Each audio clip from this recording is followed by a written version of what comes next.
It's enough to make your head spin. We asked a while back on how some of you shop for cell phone service, and we got a few comments back saying it might be worth digging a bit deeper into plans and perks. When does a good bargain become too cheap? What makes a more premium plan worth it for the money? And then we gotta balance single lines against family plans. Let's see if we can untangle some of these plans and perks.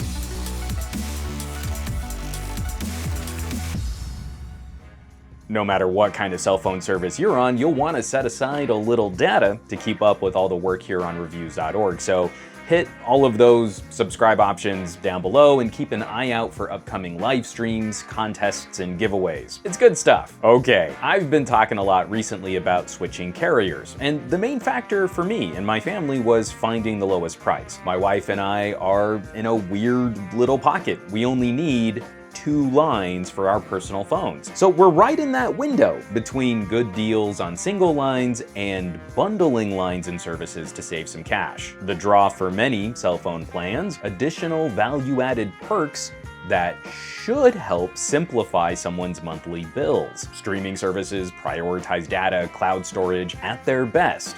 A customer should be able to stack a bunch of options and end up paying less than if they got all that stuff separately. Shopping all these options can be really complicated though. And of course, those differences stand out a little more when we're comparing MNOs and MVNOs. We have a separate video on that if you want the full breakdown, but the TLDW, AT&T, T-Mobile, and Verizon operate their own actual networks, and other virtual networks lease time on the big players' networks and resell that data to consumers. Shopping around for our 2 lines proved to be kind of a tough sell. US Mobile, for example, adds a streaming option when you sign up for 3 unlimited streaming lines. 2 lines added up to $60 a month, but for me to have tethering would have been an extra cost. 3 lines with tethering and getting basic Netflix is a decent deal. $85 a month and with a high cap on data before getting throttled. Getting down to the lowest prices though, we opted for Mint and paid upfront for a year on 1 unlimited plan and 1 data plan that's 3 times the data my wife has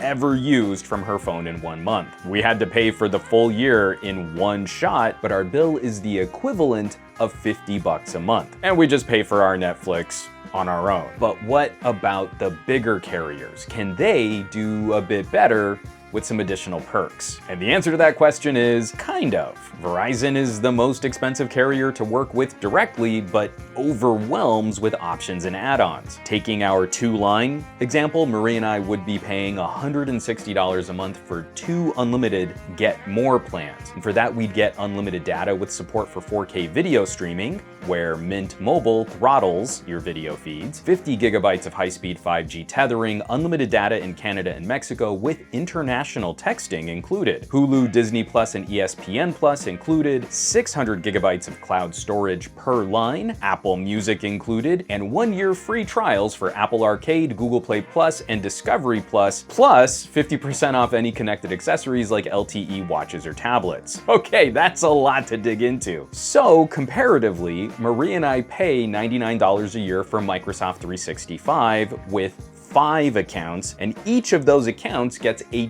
terabyte of cloud storage. That comes out to $825 a month. The Disney bundle would be about $20 a month. I don't use Apple Music, but comparably, Qobuz is about $11 a month. A year of Google Play Pass is $29.99, or about $2.50 a month. Whew!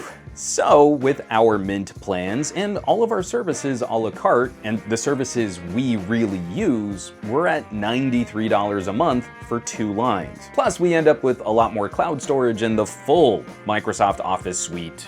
Also, of course, a part of this has to take into account things like shopping phones and leasing hardware. If you need a new phone on Mint, you can expect to pay full MSRP on that phone, maybe minus $50 for being on a year-long plan. We all know phones devalue fast, so that's not a terrific deal to be upside down on a phone lease. When shopping through a major carrier, especially multiple lines, you're likely to get better deals on hardware, and you'll have significantly better options for payment plans or incentives to switch carriers or sign up additional lines. Marie and I have no issues sourcing a phone, and honestly, most folks out there are crazy overbuying on the phone hardware they really need, so we were only looking at the actual plans and services. Your mileage, though, will vary. And I'm obviously highlighting the most expensive MNO against one of the cheapest MVNOs to illustrate a point. But this is exactly the math Marie and I did when shopping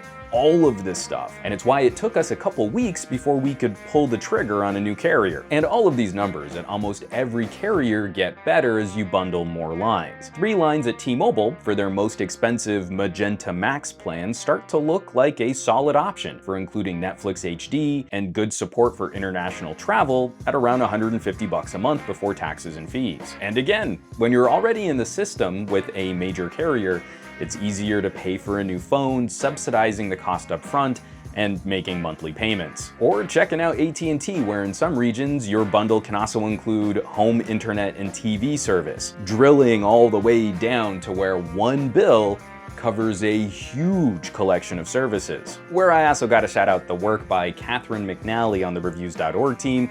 She's got a number of fantastic written articles on the website that do a great job of breaking down all of the different carriers and ISPs and all of the plans and perks that they have to offer.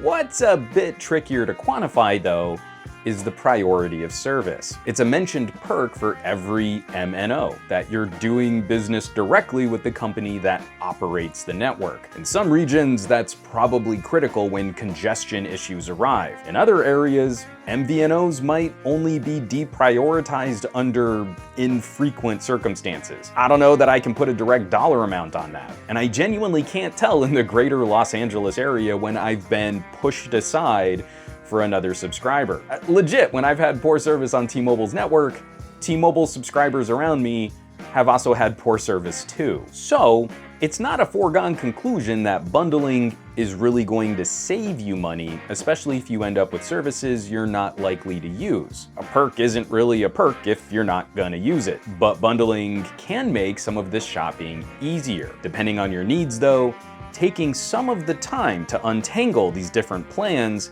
it's entirely likely you can do a bit of pruning to your monthly bills and still keep the same, or at least comparable services for your family. And that's where we want to hear from you. As you're out there doing some comparative shopping, are you looking for the absolute lowest dollar amount, or can you be persuaded with maybe easier billing from month to month? Drop us some comments down below. This has already been a fun conversation to keep track of. And of course, make sure you're keeping up with Reviews.org, not only here on YouTube, but on our home site, Reviews.org, and across all of the social medias, because we do have some really fun live streams, contests, and giveaways planned soon. You're not gonna wanna miss that. Thanks so much for watching, sharing, and subscribing to this channel for Reviews.org. I'm Juan Carlos Bagnell, and I'll catch y'all on the next video.